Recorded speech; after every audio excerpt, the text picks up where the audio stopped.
Welcome back to TSW2.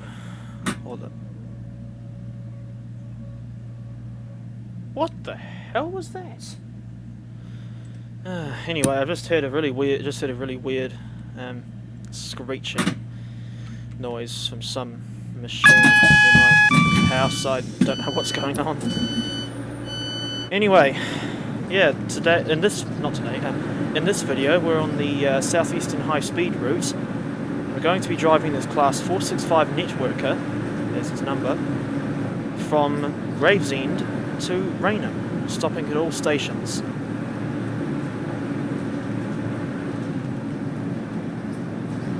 Sounds like someone's using a weird electrical saw nearby. I don't know if you can hear that on the recording, but I certainly can. Oh, better put the regen brakes on. That's the other thing that I like about the 465s. Just listen to these motor sounds once this timer goes off. Just listen.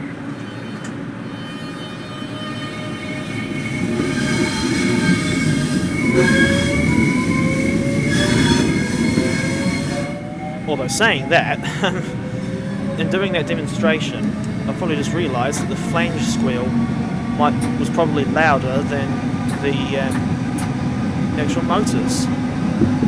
But yeah, this for this Class 465, I think is one of the. I mean, even though I think Dovetail have done a lot of incredibly dumb things over the years, they can still.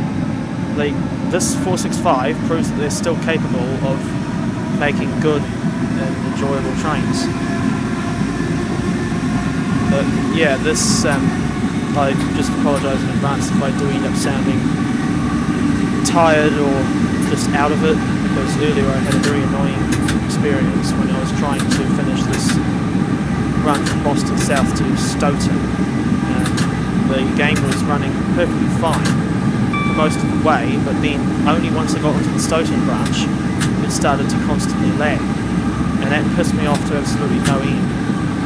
But I did just restart the computer, so hopefully, well, I can already see now that with this run through, out of Gravesend, that it's already running a lot smoother. Yeah, this, as much as I like the Class 465, I don't like how Dovetail only included one subclass, which was the 465/9. These are actually refurbished 465/2s. As far as I know, there's not really a lot of difference aside from a frankly piss poor attempt at a first class section. But if you look in there, all you really get is just like extra little tables and what have you. It's not too bad with lighting. Yeah. I wish that Dovetail had also done the original 465/2, as well as the 465/9, or better yet, the Morel and ABB built 465s, which now have Hitachi motors. So they're the ones that sound like 395s. That's the point, considering that Dovetail do obviously have the sound set for the 395s. I'm surprised they didn't just reuse them on a different variant of the 465.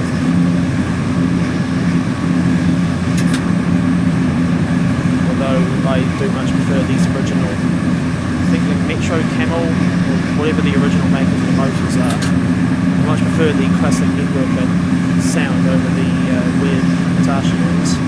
That was in Hitachi. So, well, yeah, I think since it's a Japanese company, I'm pretty sure it is meant to be pronounced as Hitachi.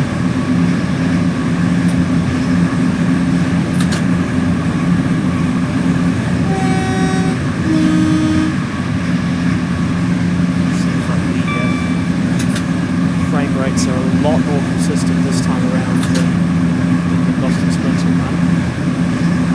And so we're passing Blue Junction. There is a Class 66. 6606. So I'll get that screenshot of the thumbnail. that'll be the 66 for the East Coastway route, I think, because on each side of the track there's these J&A wagons. They come with the ECW routes. There's another couple of Class 66s in the back there.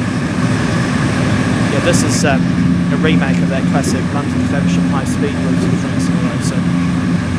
And yet, for whatever reason, in this TSW version, Dovetail didn't include the Sheerness branch. But I will try to avoid talking about things that get me too angry, because it doesn't do you any good, especially in terms of like your mental state. I mean, I'm not saying that you can never be angry, but it's always good to, if you feel it necessary, to try and express your anger on something, but don't overdo it, because you could potentially stress yourself out too much, and yeah, just try to calm down as much as you can, and without stroking my ego too much. I think that's what I've managed to do. Anyway, we are currently arriving at, is it Higham? That's how you pronounce it. Could be wrong, even though I think English place names are generally pretty easy to pronounce. Unless it's like Frome or Frome, F-R-O-M-E. I'm still pretty sure it's Frome, but that one can certainly throw people off if they're not accustomed to it. Also, you see that this little bit here. I'm not sure what that's called. Look what happens. Look what it does when you open and close the door.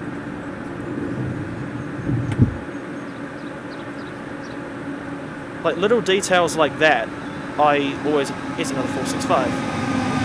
Sorry, a pair of 465s. But yeah, that's one thing I like. That's one of the things I like about this train, is even though it's just a tiny little detail.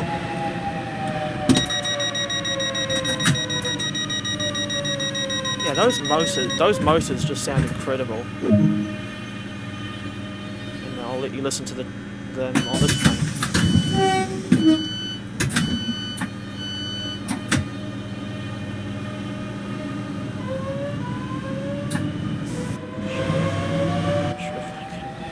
React fast enough.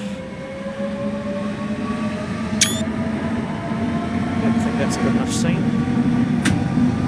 Yeah, these as you just heard, with those other 465s, their motors were kind of almost like winding down, and I think that only happens when you've got the regenerative braking switched on, and that's what I always do when I have this train, or when I'm driving this train, just because I always like hearing those classic network sounds, and especially, I mean, it doesn't really sound all that right when you're slowing down but you haven't got the regen braking on.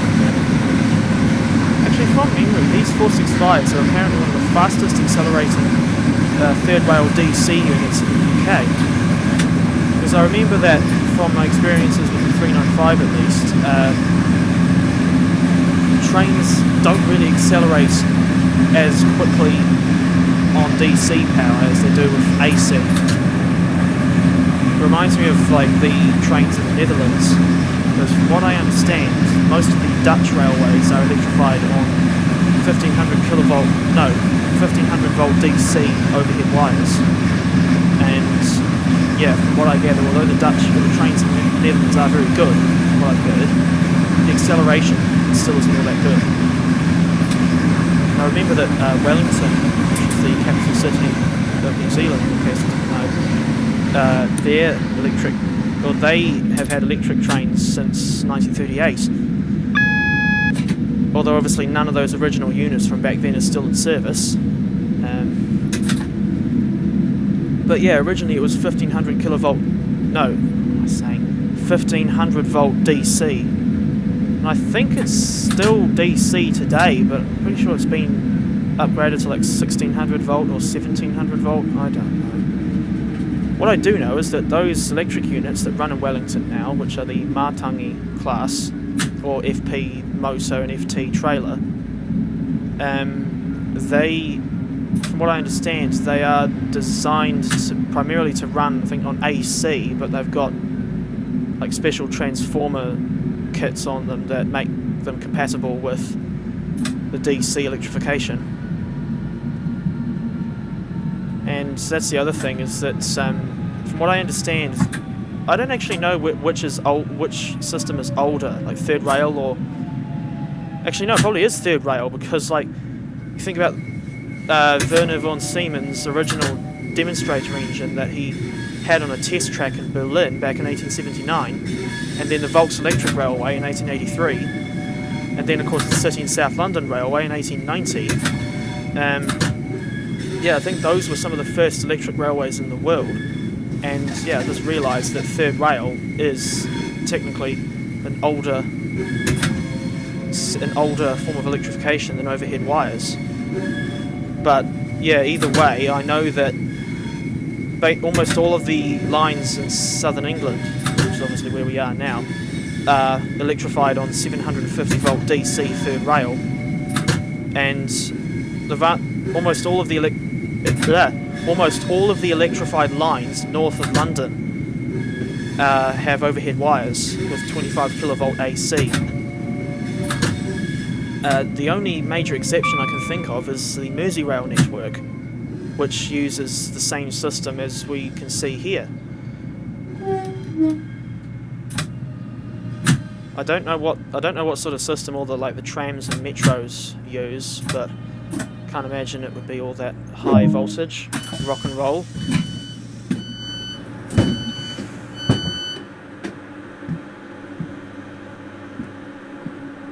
Anyway, so we are now at Strood, which I used to think that was pronounced as like Stroud, but from what I gather, there is actually a Stroud station, I think in Gloucestershire, somewhere over there. It's certainly on a non-electrified part of the network, I know that much. And this line going straight ahead is the Medway Valley line, which goes down through to Paddock Wood via Maidstone West. And I wish that was actually on this TSW route, instead of just I'll make sure we're not speeding, instead of just this really linear route that's just St Pancras, or as I like to call it, St Pancras, down to Faversham, with absolutely no branch lines, and not even Sheerness. Like, Dovetail, what the hell were you thinking, not including the Sheerness branch?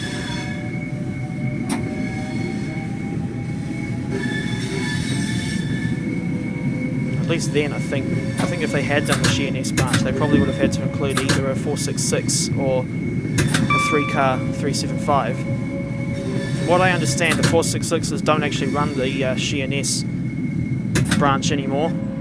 I think it's to do with lack of... I'm pretty sure it's to do with lack of compliance for new... what is it? DDA compliancy? Anyway, at this point, we're crossing the River Medway, and there's a submarine over there. Maybe it's not yellow. Oh, great. It's one of the horrible custom reskins I did for the 375. That's the other thing. As pointed out by Mystic Xenos, as pointed out by him in a video he made yesterday about the his livery designer wish list for TSW. I also wish there was an option where you could actually choose whether or not like a custom reskin would actually appear in timetable mode. Okay, for a second I thought that train was a class 700, but no, it's a 395. That's the point. 700s. Dovetail, please make a class 700 for TSW. And I'm pretty sure I'm not the only one who wants a 700 in the game, because they will be very useful on at least 2 routes. Not just this one. Oh, there's another bloody custom livery. Except that's my horrible Lumo reskin. Yeah, as I was saying, like Dovetail, why do we not have an option to make sure that to determine whether or not the custom reskins actually appear in timetable mode? Because, especially in this case, they completely break the immersion. like you would never see in real life. You would never see like a Lumo Class 803 down this way, especially since Lumo only runs between London King's Cross and Edinburgh. And of course, this isn't an 803, but it's the nearest thing we've got in TSW to an 803. But yeah, I just think that it's good that obviously you can make your own liveries, although I really don't understand why that feature was brought in the first place, since it doesn't really do much to fix the performance of the game. Hint. But yeah, I just think that that there really should just be that option to make sure that when you're in timetable mode, as I am here, that you don't see any custom liveries. Yeah, that, even though I didn't make any mention of it, we were just at Rochester Station, or the new Rochester. I think it was opened sometime between 2012 and 2016. And here is these are the deserted platforms of the old Rochester Station. And interestingly, the original London to Faversham High Speed route in Train Simulator does indeed include the old Rochester Station. Oh, red signal. Slow down for that. Obviously there'll be, I dare say, there's another train in front of us. But yeah, as I was saying, they did make the original Rochester Station for that the London Faversham High Speed. But then later on, in like 2015 or 16, when they did the Chatham Main Line London to Gillingham route, they did alter the track layout around this area to include the new Rochester Station. So we've got both the old and new Rochester stations in Train Simulator. The next, as you can see up there in the corner, the next station is Chatham, which I only know about this part of England because of the old dockyards, and the time when Laurie Rose from the Laurie's Mechanical Marvels channel came here to film a video about a preserved diesel locomotive, and of course when Jeff Marshall came to visit Matt Peddleston at Dovetail's headquarters, because that was a video where Jeff was essentially trying out and I guess helping to promote the Bakerloo line route in TSW, considering of course he is known for a very large number of videos he's made on the London Underground, and yet you almost never hear him specifically mention the different types of rolling stock.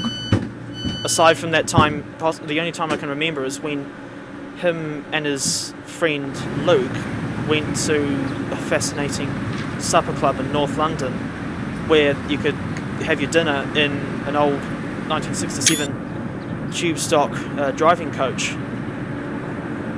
And the 1967 stock were the original Victoria Line trains, and the 1972 stock that we see on the Bakerloo line is aesthetically very similar, but I don't really know. I mean, no, the 67 stock was mainly for automatic operation,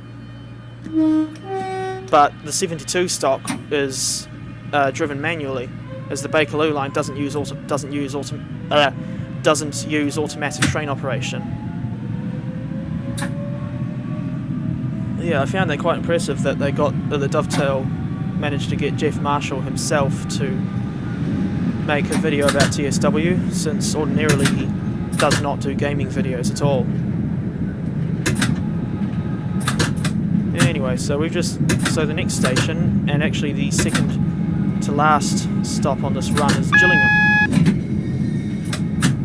Confusingly, there's also a Gillingham in Gloucester. No, not Gloucestershire. Where's the other Gillingham? But I remember that, or is it in Dorset? The other Gillingham is in Dorset, and it's on that section I think that's used by Southeastern Railway and their Class 159s on the Waterloo to Exeter service, which is actually, as far as I know, that's the only regular diesel service into and out of Waterloo.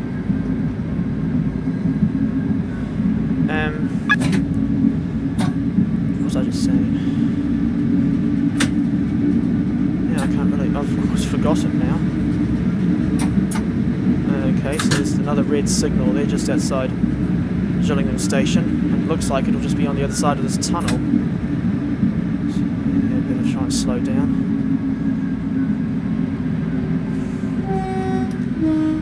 Yes, well, suffice to say, I think this run with the Class 465 has certainly gone a lot better than that run I just did with the MBTA F40PH-3C. And once again, I do apologise for just how angry I got near the end of that video, but yeah, and I will make an effort, and I hope at least I'll make an effort to not get that angry in future.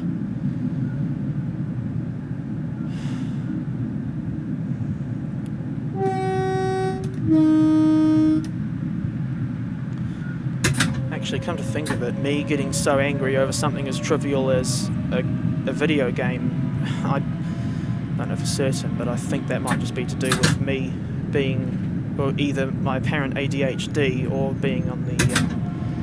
actually, no, I won't say anything more about that because I don't want to risk getting bullied. Bullied Pacific. Speaking of which, one of my Hornby models is 34067 Tangmere. In the obviously unrebuilt condition, since Tangmere was never rebuilt, and of course is preserved. Right, so as you come into Gillingham, it looks like there's a Class 375 there on platform 2. That's the point. I did recently. I did a video showcasing the 3 different Electrostar classes we have in TSW. So they are, of course, the 375. Then the Southern 377 and the Gatwick Express 387. It was, I think, one of the...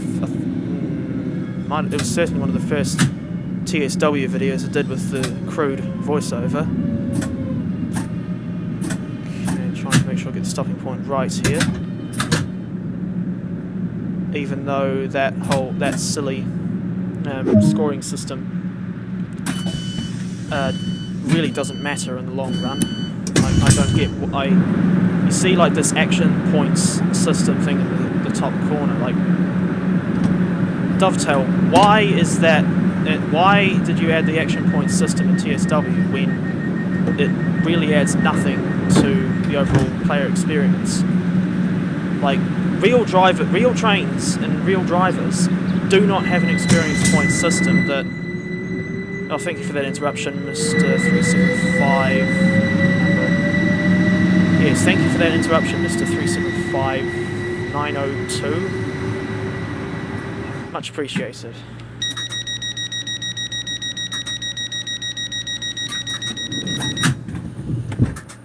Right, that was our stop at Gillingham. Went by a lot quicker than I thought. So the next and final stop is Rainham, which is where this service terminates. And of course this is one that started from Charing Cross. But because of, again, annoyingly limited route build, thank you Dovetail, they did not bother adding the section past Gravesend, like on the conventional third rail lines. That's the other thing. On the original London Charing High Speed route, that route does actually include a little bit of the extra third rail line past Gravesend and up to like, I think it's Northfleet and Swanscombe. But that's as far as it goes. But that is certainly a welcome addition to that route. And it begs the question, since they added that little bit between like Swanscombe and Leatherhead Junction, I think it was called, the one between Gravesend and Ebbsfleet, like if they added that on the original route, why the hell did they not do the same for this TSW version? Answer me that. That's 2 significant things that are completely absent from this TSW version for what I've seen. No clear reason. The Sheerness branch and that little section from like Gravesend to Swanscombe. Why the hell is that not there? You could like do a railway parody of the song "She's Not There" by the Zombies, and no, not that horrendous cover Santana did. Always go for the original from the Zombies, even though it is shorter. But yeah, it's like you could talk about the Swanscombe to Gravesend section and the Sheerness branch, and then you could say, yeah, please don't bother trying to find her, she's not there. no, I'm not even going to attempt to sing those lyrics, because A, I'm not Colin Blunstone, and B, I can't sing for shit. Although saying that, I do eventually, at some point, I do have like long-term aspirations to eventually start writing songs and maybe playing drums in a band. I don't know. I'm a long way off from anything like that, anything that ambitious as it stands now. Especially since all I can really do, well, I mean, I don't really have much time to do much aside from make videos for the channel, but yeah, that's something that's on the cards for future goals, I guess. Speaking of the future, I've got no idea what the future of this channel holds. Although I'm hoping that by putting in this crude voiceover, that it does make the videos more interesting. But yeah, we're having to slow down to 25 miles an hour here because we need to go through a crossover in order to get into the bay platform at Rainham, which, as far as I know, is one of, I think, only 8 stations in the UK that has a platform 0. I think some of the others are Cardiff Central, Red Hill, which is also in TSW. Well, obviously, yeah, Gravesend. Gravesend has also got one. Although I didn't mention it at the start, I just remember that Gravesend has got that bay platform, which, like here at Rainham, is labelled as platform 0. So yeah, like Cardiff Central, Red Hill, Gravesend, Rainham. I believe Doncaster's also got a platform 0. And I think Edinburgh Haymarket, but I can't remember what the other 2 are.